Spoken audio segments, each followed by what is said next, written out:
You wake up, grab your phone. It's made in China. You check your messages on an app developed in the US. You sip your coffee from Brazil and get ready for the day in clothes stitched in Bangladesh. Without realizing it, your morning routine is proof that globalization is everywhere. But what does it really mean? And is it making the world a better place or just benefiting the wealthy? Let's break it down.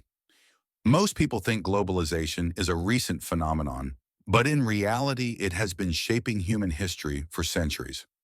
Trade routes like the Silk Road, European colonial expansion, and industrial revolutions were all early forms of globalization.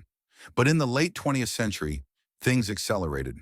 The fall of the Berlin Wall, the rise of the internet, and major trade agreements transformed globalization into what we know today, a world where borders barely exist for businesses, money, and even ideas. So what pushed globalization forward at such a rapid pace? Well, several factors came together like pieces of a puzzle. First, free trade agreements. Countries started lowering tariffs and removing trade barriers, allowing businesses to operate across borders more easily. Then came outsourcing and cheap labor. Big companies realized they could manufacture products in countries with lower wages, saving billions. This is why many everyday items are made in China, India, or Vietnam. Of course, none of this would be possible without technology. The internet made it easy to connect across the world instantly. And logistics, things like container shipping and high-speed transport, made moving goods across continents cheaper and faster than ever before. And let's not forget financial markets. Capital now moves freely across countries, and investors can fund projects anywhere in the world with just a few clicks. All of this led to one thing, a world more connected than ever before. But was this a good thing? Let's start with the positives. Globalization boosted economic growth.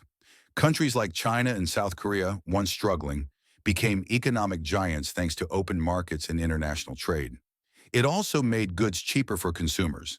The reason you can buy affordable smartphones, clothes, and electronics? Global supply chains. And beyond money, cultures blended. Music, food, fashion, everything is more diverse and accessible now.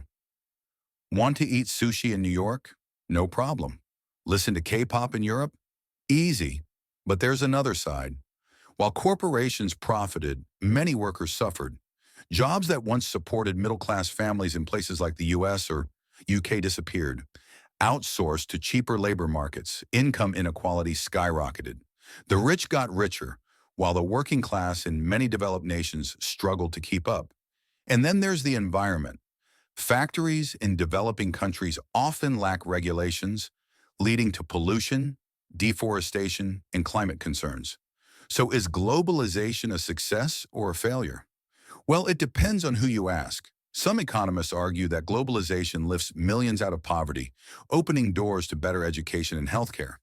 But critics point out that it mostly benefits big corporations and the ultra-rich, while the average worker gets left behind.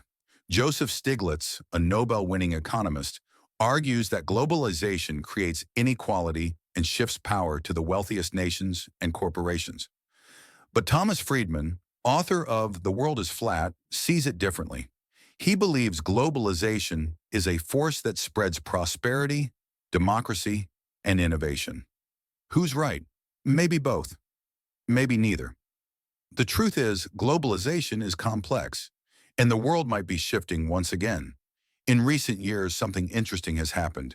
Trade wars, political tensions, and economic instability are making countries rethink globalization. The COVID-19 pandemic exposed how vulnerable global supply chains are. When factories in China shut down, businesses around the world suffered. Many countries are now focusing on producing goods locally again, something called reshoring. So are we at the end of globalization? Probably not, but we might be entering a new era, one where globalization doesn't mean one giant connected economy, but several powerful regional economies working alongside each other. The question is, where do we go from here? Will globalization continue to expand, making the world even more interconnected? Or will rising nationalism, economic protectionism, and environmental concerns push countries to look inward? Whatever happens, one thing is certain. Globalization is not just about business. It's about people, cultures, and the future of our planet. Now we want to hear from you. Do you think globalization has done more harm or good? Drop your thoughts in the comments. And if you found this video interesting, don't forget to like, subscribe, and hit the notification bell for more deep dives into global trends.